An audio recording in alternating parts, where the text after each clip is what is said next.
सावन का महीना आते ही वातावरण में एक अलग ही आध्यात्मिक ऊर्जा महसूस होने लगती है। मंदिरों में घंटियों की आवाज गूंजती है, शिवलिंग पर जल चढ़ता है और हर तरफ नमः शिवाय, हर हर महादेव, बोल बम का नारा गूंजता है। लेकिन क्या आपने कभी सोचा है कि सावन में आखिर ऐसी कौन सी पूजा और कौन सा भाव है जिनसे भगवान शिव प्रसन्न होते हैं? क्या केवल जल चढ़ा देने से महादेव प्रसन्न हो जाते हैं, या फिर भोलेनाथ को प्रसन्न करने के लिए पूजा से भी ज्यादा जरूरी है हमारा भाव और आचरण? आज इसी विषय पर जानेंगे कुछ सरल बातें जिन्हें सावन में अपनाकर आप शिव भक्ति को अपने जीवन का हिस्सा बना सकते हैं। भगवान शिव को प्रसन्न करने का सबसे सरल मार्ग है सच्चे मन से उनका स्मरण। सुबह उठकर सबसे पहले महादेव को प्रणाम करें और कुछ समय के लिए नमः शिवाय अथवा शिव नाम का जाप करें।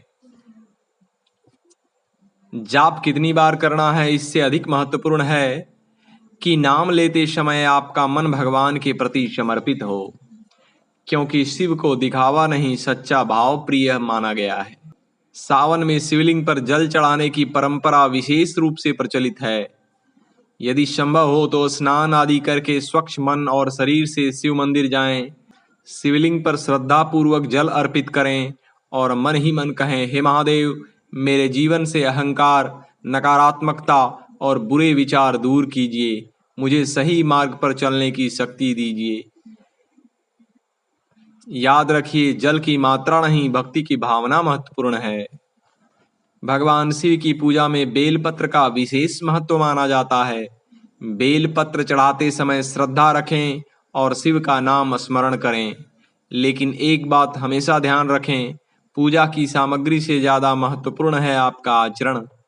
यदि हाथ में बेलपत्र हो और मन में किसी के प्रति घृणा हो तो भक्ति अधूरी रह जाती है।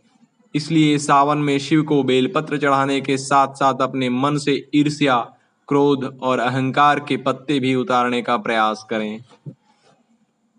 सावन के सोमवार को बहुत से भक्त व्रत रखते हैं। यदि आपका स्वास्थ्य और परिस्थितियां अनुमति दें तो श्रद्धा पूर्वक व्रत रख सकते हैं, और यदि व्रत संभव न हो तो भी कोई चिंता नहीं। आप सात्विक भोजन करें, संयम रखें और अपने दिन को भगवान के स्मरण में लगाएं, क्योंकि भक्ति केवल भूखा रहने का नाम नहीं है। भक्ति का अर्थ है अपने विचारों और कर्मों में पवित्रता लाना। महादेव को प्रसन्न करने का एक सुंदर मार्ग है मानव सेवा। सावन में अपनी सामर्थ्य के अनुसार किसी जरूरतमंद को भोजन कराएं, वस्त्र दें, पानी पिलाएं या किसी दुखी व्यक्ति की सहायता करें। किसी के चेहरे पर मुस्कान लाना भी एक प्रकार की पूजा है, क्योंकि शिव केवल मंदिर में नहीं है, शिव उस हर जीव में है जिसमें जीवन की सांस चल रही है। अगर आप वास्तव में सावन में महादेव को प्रसन्न करना चाहते हैं तो इस एक बात को जरूर अपनाइए, क्रोध कम कीजिए और अहंकार छोड़ने का प्रयास कीजिए। किसी को अपशब्द कहने से पहले रुकिए, किसी का दिल दुखाने से पहले सोचिए, और जहाँ संभव हो वहाँ क्षमा मांगने में देर मत कीजिए।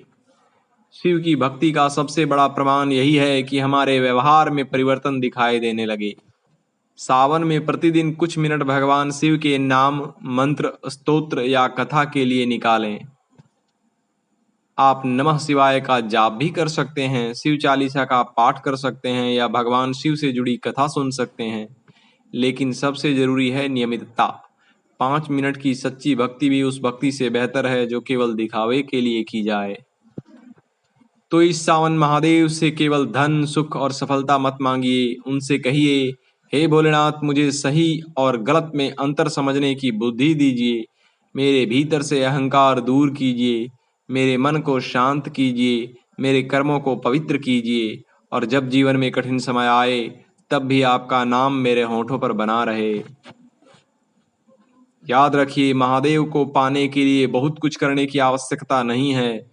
बस मन में सच्चाई, कर्मों में अच्छाई और जुबान पर शिव का नाम होना चाहिए।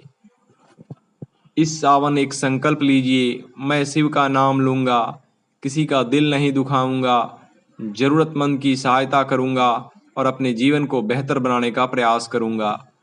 क्योंकि जब इंसान अपने भीतर के अंधकार को मिटाने लगता है तभी उसके जीवन में शिवत्व का प्रकाश दिखाई देने लगता है। हर हर महादेव, नमः शिवाय। अगर आपको यह वीडियो पसंद आया हो तो इसे शिव भक्तों के साथ ज़रूर साझा करें और कमेंट में लिखें हर हर महादेव। ओम।